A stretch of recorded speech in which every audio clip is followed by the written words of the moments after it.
Ferrari gave it their all in Bahrain, but unfortunately it wasn't enough to reach the podium. Sure, finishing 4th or 5th with Leclerc and Hamilton can't satisfy the team, but we've seen a growing Ferrari, and this is very important, especially for the next race that's coming up, which is in Jeddah, where Leclerc himself admitted they will be stronger. In this video, we'll examine statements from Vasseur and Leclerc, and explore the drag reduction system issue that affected both Leclerc and Russell. Before we start, please leave a supportive like, subscribe and turn on notifications, and now let's look at everything in detail. Is it possible to see any positive aspects in the past weekend? Perhaps yes, the new fund has shown good signs, and if we exclude Hamilton's not too good qualification, the Italian team has demonstrated a certain ability to optimize the package at their disposal. However, these are still small steps forward in a general context that remains disappointing. Despite the updates, the gap from the first has not decreased at all. McLaren remains firmly ahead with the two papaya cars consistently competitive. Verstappen, after the triumph in Japan, ran a dull race, finishing only 6th. Could Ferrari have reached the podium? This is the question that many have asked. In my opinion, yes, Leclerc could have defended himself from Norris to conquer the 3rd position, but in the end, the result would have changed little or nothing. A podium would certainly have been a good sign for morale. This is little but sure. But the real problem remains unchanged. The SF25 still lacks pace. The average delay of 2-3 tenths per lap is still evident. And after 4 races, seeing a Ferrari unable to fight for the win is a negative surprise compared to the expectations at the beginning of the season. After the 2nd pit stop, Ferrari demonstrated a faster pace with medium tires compared to their stints on hard tires. But it wasn't a matter of tire strategy that decided the outcome. What was really lacking was pure speed. The performance urgently needs to be improved. The podium doesn't matter much in this situation. At this point, one may wonder if starting with medium tires was the right choice, and if a different tactic could have altered the outcome. Probably not, because the fundamental issue was not the tire strategy, but rather the insufficient pace. In terms of handling, the Ferrari SF25 has nevertheless shown positive signs, reducing the understeer that had affected the first races. During the race, in fact, there were fewer line corrections than in the past, especially coming out of the curves. A step forward for sure, but not enough to really aim for the win. We also sat Montezemolo on Saturday, who said, "I hope Ferrari fights for the victory on Sunday," but it was really hard to please who started from the pole. In a few days, Formula 1 will be back on track in Jeddah, a circuit that on paper could better suit the Italian single-seater. A further aerodynamic update is also expected in the rear area of the car, crucial to make the most of the characteristics of the Arab circuit. Finally, I have to express a thought on Leclerc. He tried, he fought, and that 3rd place for a moment really seemed within his reach. But we know very well that yes, Leclerc is not just satisfied with the podium, it would be a consolation prize. He wants to win with Ferrari, not come 2nd, and much less settle for a 3rd place. Ferrari leaves the Bahrain Grand Prix with both a positive and a negative outcome. On the bright side, Ferrari continues to improve after the updates with better race pace. In qualifying, it struggled a bit more with Hamilton, however Leclerc seems to have found the right key. The slightly negative aspect is that they didn't maximize the race strategy. Leclerc claims that the soft tire wouldn't have performed in the final part of the race, however Russell managed to bring it home. And with the 4th place, Leclerc and Hamilton's comeback to the 5th position, Ferrari is the 2nd team to have scored the most points over the weekend after the uncatchable McLaren, bringing home 22 precious points for the Constructors' World Championship. Not winning a single podium in 4 races, except for Hamilton's sprint race victory, is becoming harder to accept for the team. Even this time, a doubt remains open. How much did the entry of the safety car on lap 32 influence Ferrari's chances of success? The team was the sole starter on medium tires. A strategic choice to maximize race strategy options was confirmed even after the first stop when both Leclerc and Hamilton opted for a 2nd set of yellow tires. The original plan called for the 2nd stop around lap 40, but the intervention of the safety car upset the strategies, forcing everyone to an early stop. And as Vasa explained, without the safety car, we could have freely chosen between soft and hard. But stopping so early, with still 25 laps to go, the soft was no longer a viable option. Some claim the safety car was unnecessary as there was no debris, suggesting a conspiracy against Ferrari. I find this unlikely. Certainly Ferrari preferred the harder compound, sacrificing a bit of performance for the certainty of comfortably reaching the end. The safety car disrupted Ferrari's initial strategy, which is typical. And there they lost the chance for the podium, but obviously there's no conspiracy behind it. Mercedes took a risk with Russell's soft tires, which paid off. Ferrari, coming from a double disqualification in Shanghai, needed solidity above all. Leclerc himself admitted that probably mounting the softs would not have drastically changed the situation, and the discussion on the one-stop strategy, initially suggested by Leclerc during the race, is different. At one point, I thought it was the best solution, but in hindsight, given the safety car, we did well to stick to 2 stops. In fact, with only 1 early stop, the Monegasque would have ended up much further back in the standings. Regardless of the final result, Sakir has approved the technical updates brought to the SF25 Isuri. Vasseur said McLaren remains ahead, but in the second stint they competed with them, even managing to rival Mercedes and Red Bull. Ferrari has shown a superior pace compared to the cars of Milton Keynes, while compared to Mercedes, especially Russell's, there is still room for improvement. Hamilton, for his part, has regained his spirits after the disappointment of qualifying, where he seemed discouraged. Today, differences of a few tenths decide everything, Vasseur explained. Once 5 tenths meant losing a position. Today you lost several races. I appreciated Lewis's reaction after a challenging Saturday. He himself is still adapting to the car, suffering more than Charles, especially with the rear stability and fast corners. We will continue to work to make him comfortable, just as he will do the same to adapt better. Now looking forward, Ferrari is growing, but it still needs another quality leap to finally get on that podium, which 4 races from the start of the season remains a mirage. I want to discuss Leclerc's point about the soft tire. He said they couldn't run the same race as Russell with that tire, and we need to hear his reasons. This weekend we gave it our all. Leclerc discussed with his track engineer, Brian Bosey, about finishing the race with only 1 tire change, but they ultimately discarded the idea. And then the Ferrari driver admitted that the strategy of mounting the hard tires at the end, although less performing, was correct given the circumstances. The strategy was what we had planned from the beginning.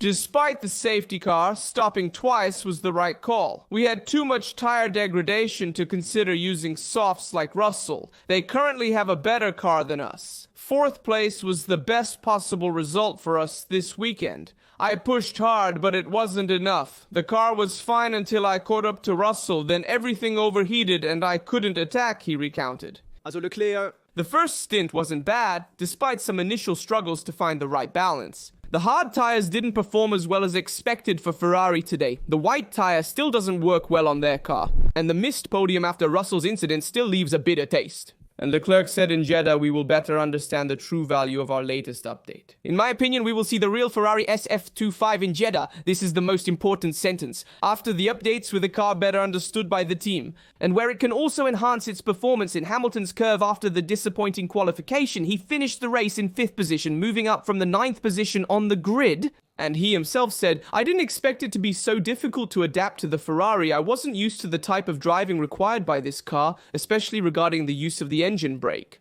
I won't give up and will continue to work hard. Today, I think I have shown that there is still potential in me. And analyzing the race, he said, it was a solid race. I started well. I gained important positions, feeling very competitive in the second stint with the mediums. Finally, I was also able to make some nice overtakes, keeping a constant pace that I had missed so far. In the end, with the hard tires, the balance worsened slightly, but I am satisfied with the team's strategy and the perfect pit stops that really made the difference. Ivezor said that Leclerc is able to push the SF25 to its limits, which is very significant. Emito still has to get used to and adapt to driving this car, especially in fast corners with the feeling with the rear. In Jeddah, we will see the real SF25, which seems to be tailor-made for Leclerc. In fact, Ferrari is not yet at the top, but the path taken by Charles Leclerc finally seems to be the right one. After a surprising Saturday in Bahrain, the Monegasque admits that even he did not expect to achieve such a positive result in qualifying. He qualified 3rd, but thanks to Russell's penalty, he started in the front row in 2nd position. He says this is the outcome of weeks of intense work in a new technical direction, which finally appears to enhance his driving style on the SF25. Immediately after qualifying, Leclerc emphasized how crucial the support he received from the team was, both on the track and in Maranello. But how does Leclerc drive the SF25 to the limit? Leclerc's ability to push the car beyond its limits is evident when observing some key points of the track. In qualifying, the Ferrari driver turned the car's flaws into advantages. When the rear tended to slide and lose grip, Charles was able to precisely manage the instability, gaining valuable time especially in fast corners and in the snake. Despite this, it is clear that the SF25 still uses higher ground clearance than desired. We also saw this in comparison with McLaren, which runs lower but does not consume so much skid. This is an aspect that particularly penalizes the passage of curves 5, 6, and 7 of Bahrain. However, Leclerc manages to compensate for this lack of vehicle rotation with a very aggressive style, attacking the inner cords and making continuous micro corrections to the trajectory. An extremely demanding driving style that, however, ultimately pays off on the stopwatch. Ferrari has also modified the setup by moving the brake balance backwards with interventions on both the brake balance and brake migration. This modification has helped Leclerc to better control the car's understeer, while Hamilton has still managed to find the same confidence. Russell opened the drag reduction system at an unusual moment in the race, similar to what happened yesterday. This unintentional error also happens to Leclerc. Following the controversy with George Russell, Charles Leclerc is now also involved in a disturbing anomaly. The movable wing of his Ferrari suddenly opened while the Monegasque was tackling a fast curve, creating a huge potential risk. But what happened to Leclerc? The images clearly show the rear wing of the SF25 number 16 suddenly opening in the middle of the curve, just as Leclerc was being tailed by Lando Norris. Reviewing the video frame by frame, it is noticeable that the drag reduction system stays open for less than a second. Closing immediately after opening in such a delicate situation, it suggests an accidental error by the driver, who would have inadvertently pressed the button dedicated to the drag reduction system. What is most surprising is that the system is also controlled by a Federation control unit. However, it allowed the wing to open at a point on the track where use should be impossible, for safety reasons. The incident with Leclerc fortunately had no consequences, but I remember closely what happened just 10 days ago to Jack Doohan during the free practice of the Japan Grand Prix at Suzuka.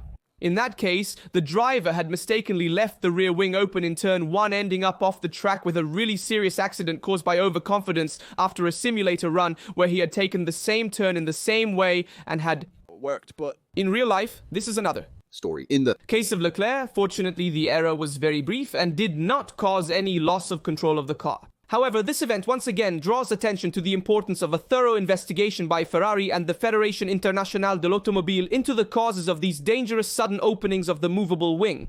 Both Russell and Leclerc experienced issues with the Fédération Internationale de l'Automobile control unit not functioning properly during the Bahrain Grand Prix.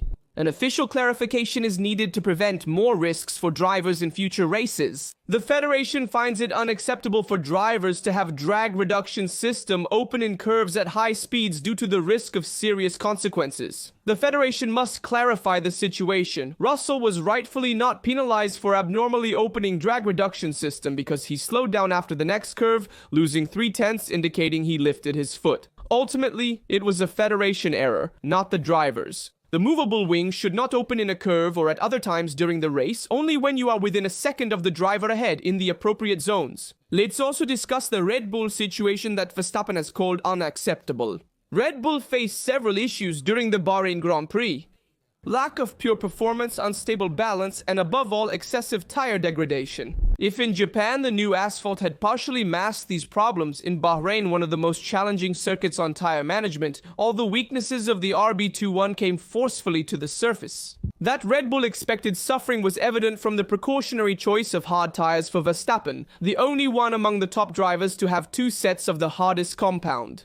But that same hard tire turned out to be a trap, proving to be decidedly less effective than all the compounds used in the race. Even Gasly managed to stay ahead of Verstappen for part of the race, further worsening the situation with some incredibly slow pit stops by Red Bull standards. In the first tire change, there was an issue with the traffic light, which also affected Tsunoda. While the second pit stop was also a problem with the right front tire slowing down the Dutch driver. The entrance of the safety car shortly after Verstappen's second stop further complicated things because Max had just fitted the medium tires for a final stint of over 30 laps. This negated the anticipated strategic edge. Red Bull grasped the severity of the situation right after the Grand Prix. Christian Horner, Helmut Marko, Pierre Rocher, and Paul Monaghan, in other words, all the main figures of the team, immediately gathered for an emergency meeting. Marko did not hide his frustration from the journalists. It was a very difficult day for us. It's clear to everyone that we need to immediately regain performance and consistency. The car isn't working, the pit stops aren't working, and this is unacceptable. The Suzuka victory can't make us forget the worrying situation. Between Australia, China, and now Bahrain, we have had too many highs and lows. This way, we can't challenge McLaren for the World Championship. And even Verstappen said that everything that could go wrong went wrong in the Bahrain Grand Prix. The pace was terrible, and Red Bull's problems don't just disappear because they occasionally win a race. They need to continue to work openly and hard to improve it because Verstappen was neither able to brake nor overtake. He was clearly in trouble. And how do you see Ferrari for the Jeddah Grand Prix? Do you think Ferrari did well not to mount the soft tire at the end of the race, or should they have taken a risk like Russell did? What do you think about the drag reduction system issue that opened for Leclerc in the curve? Tell me your opinion on all the topics we covered in the video, including the Red Bull crisis. I'm curious to read and respond to all your comments. As always, I remind you to leave a like, to subscribe and activate notifications so you don't miss any video that's here on the channel. Every day, I keep you updated on all the news about Formula 1 and Ferrari. I leave you other related videos here from Rasaduto. See you in the next video.